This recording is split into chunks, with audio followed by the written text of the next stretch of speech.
Video kana gariin keessan agartan gariin keessan immoo agarre joosiin yeroo boohu abbaan manaa boonii jechuudha. Baay'een keessan aartanii jirtanii maaliif boohaa maaliif akkas ta'a maaliif hiphataa maal ta'e isheen duutii baddeetti inni akkas ta'uu qaba kan akkas jiru jira kan immoo sobee akkas ta'e sobee gaggabee sobee bakka waan adda addaa haasa'uu jirtanii kanarraa waa isinii haasa'uu barbaada. Akkuma dura isiniin jedhe ilmi namaa kamuu akkuma isatti dhufetti haasa'a akkuma yaadetti akkuma yaada isaa sanaatitti haasa'a garuu tokkoffaa kan sobee akkas ta'a maalii akka jettani namni tokko gaafa namarraa du'e gaggabuun dirqama si galee gaggabuun kee dirqama irrifatta namni waan du'u sitti hin fakkaatu si galee gaafa waliin jirtu gaafa waliin nyaattee ogduu isaa ta'u gaafa waan barbaadde haasoftu namni ati waliin nyaattee ogduu sun waan si biraa du'u sitti hin fakkaatu si galee gaafa namni sun du'e immoo irrifattaa hin gaggabda kanaafuu inni maaf gaggabe inni akkuma akkas ta'e ka jettanii olola gaggeessitanii hin ololiinaa hin fayya hin gaggabe malee homaata kan taane isin galee kaan keessan immoo afaansaa hi'amee maalii ta'ee eenyu akka argama akka afaansaa hidhame akka inni maal ta'e afaansaa yaama si jamra afaansaa sin yaamne homaas hin taane hin gaggabe namni kamiyyuu gaafa du'aa hin gaggabaa jechuudha gaafa firri keeduu gaafa lammiin keeduu gaafa aanteen keeduu gaafa haati kee abbaan kee ijoolleen kee dhiiga kee kate kan du'e gaggabuun kee dirqama irrifatta waan ta'eef jechuudha kee waan ta'eef irrifatta kanaafuu kun immoo haa badus haa tolus waan fees haa ta'u waliin jiraataniiru haa amanaaf abbaa manaa waliin ta'aniiru waliin hamaas gaaris dabarsaniiru waan ta'eef walii rifachuun dirqama isin galee namni rifate hin fayya namni du'e garuu hin fayyu isin galee dhugaa oksuuf jecha dhugaa ishee akka dhugaan ishee hin baaneef jecha amma eeggadda girreettanii guyyaa lamaaf qabaan sin dadhabe miidiyaan kun amma garuu irraanfattanii jirtu boonee ishees maalii ishees dagattanii jirtu garuu haadha isheetti qofaatti seenaa taate hafti boone haadha ishee fi obboleessa ishee maatii ishee kan aantee ishee ta'etti seenaa taate hafti malee hundi keessan dagattanii jirtan amma fakkeenya namni tokko akkam gaggabe jee namni ajandaan godhu sin amma gariin keessa maa gaggabe kaan immoo hin sobayyuu hin gaggabne seera baqatee maal kaan immoo maal jedhan keessaafuu namichi eenyu maqaansa Sheek Hamzaa eenyu jedha tiktookiinsa kan akka isaa ogaa awwaalaa jiru hin jiru addunyaa kanarra baay'een keessan garuu goota keenya jabaa keenya kan akka Sheek Hamzaa moo maal jettan namicha kan akka isaa dhugaa boonee awwaalaa jiru himan jira addunyaa kanarra kaleessa eeggadama dhugaa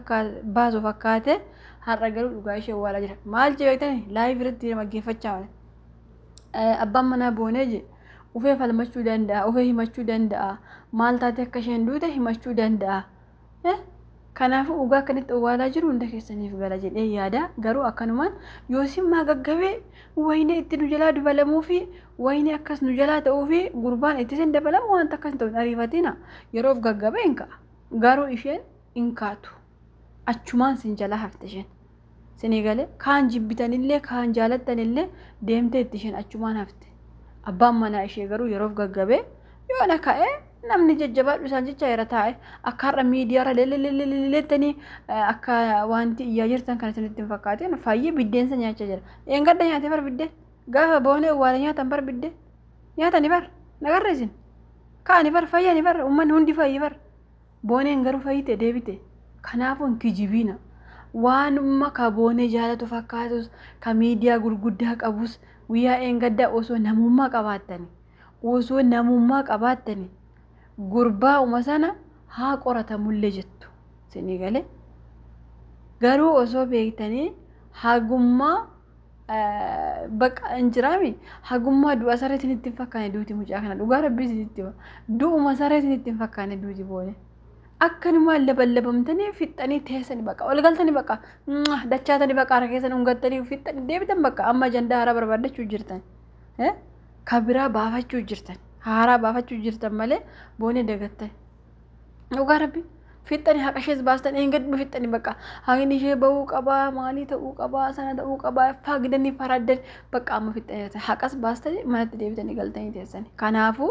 ani kanaafi bar yeroo baay'ee gaafa namni du'u haqa baafnan jedhiina garuu namni sun maadu'e akkas ta'e bakka jannata haa kennuuf rabbiin akkasaa godhu akka amantaa keessatti nama sanaaf kadhaa malee haqa baafnaa maali akka hin libellibaminaa dhugaa rabbi isinitti hima tokkoffaa haqni haa caalu ka biyya sana keessatti hin baane haqni eenyummaa iyyuu hin bahu ka haa caalu okay shakkiidha abbaan isaan beekamu akkamitti akka du'allee shakkiidha sinii galee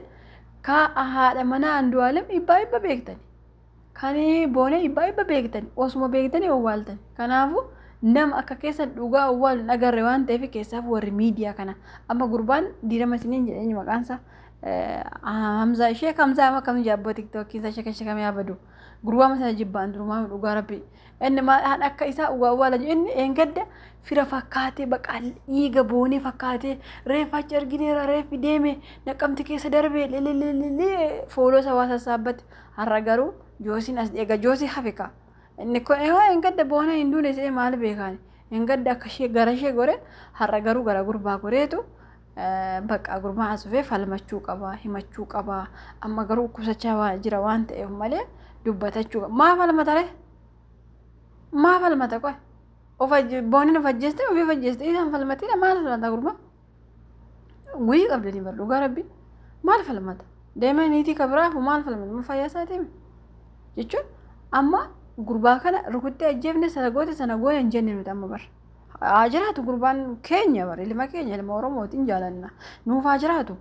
garuu inkijibina dhugaa baafnettani namni too ejjisa akkatti dhugaa argu dhugaan hin baa gumaan boonii hin baa maa kijibdee akkas jedhe habbo bagummaa jechuun warri miidiyaa fayyadamaa jirtan warri miidiyaan sin beeku rabbi obsasiniif haa kennu garuu warri miidiyaan sin hin beekne as baatanii viidiyoon hojjetiina miidiyaa of hin barsiisina wanti miidiyaa kana siin daldalachuu yoo taate malee siin fooloo guddifachuu yoo taate malee gaafa ati duutes gaafa ati jirtus waan akkasiin fayyadu miidiyaan kun dhugaa rabbi isiniin jedhe miidiyaan kun yoo ati miidiyaatti as baatee beekamti argatte gaafa ati duute siin uummanni guddata dhugaa rabbi gaafa ati jirtu immoo akkatti si nyaatan akkam fakkaatti maal fakkaatti akkam dubbatti akkam nyaatti harmi ishee akkamii hojjaan ishee akkamii bifti ishee maa akkas gurraachee maa akkas taate isin jechuun nama uuma rabbitti qoosu jechuudha bara kanaaf warri amma miidiyaarra jirtanii fuula keessan as baastanii iyyuu jirtan warri feemisi taatanii rabbi obsasiniif haa kennu warri ganaa gara feemesummaa dhufuuf jirtan immoo as baatanii hin hojjetina feemesummaan asinitti haafu akkuma koo kana okadhaa haasaa dhugaa rabbi as baatanii hin feemesina yoo duute siin guddatanii yoo ati jiraatte immoo si nyaatan kanuma haalli miidiyaa kana dhugaa rabbi isin jedha kan isin osoo dhugaa boonee beektanii dhoksitanii owwaaltanii eengadda sobdanii kijibadanii har'a immoo gara gurbaa deebitanii gurbaan akkas ta'e afaantu hidhamee maal xafaan eeqoe maali bineensa jawweetu akka gadi bu'e moo seexana gadi bu'e afaan eemoo akkam dhugaa rabbi afaan eeme jechuun maachuu as jammara maal afaan eeman nuti akka beeknutti akka aadaa keenyaatti illee gaafa namni tokko du'e namni gaggabu jira nama gaggabu argee beekan nama afaan eemu argee beekon seexana irra jira ka itti kadhachiisa seexana irra jira mucaan peenxee mana sagantaa keessatti kadhachii seexana irra jiisa afaan tidhamee akkas ta'ee maqaa gurbaa dhahine balin ta'ina maqaa gurbaa hin jedhayan mallee maqaa keessa duuti haa dha'u eenyu dhahe maqaa isa maannuu godhaa jenne as nuu fidaa isa tokkas godhe isiniin jenne jirra ifatti sisinitti baafne maa kijibdanii qoy dhugaa rabbi maa kijibdan akkas akkuma nama dhugaa boonee barbaadu fakkaattanii hin kijibina namni akka miidiyaa kanarraa dhugaa rabbii isiniin jedha warri koomentii illee dhugaan boonee bahaa jira jettanii waan takkan eegina shaawwadamtanii jirtan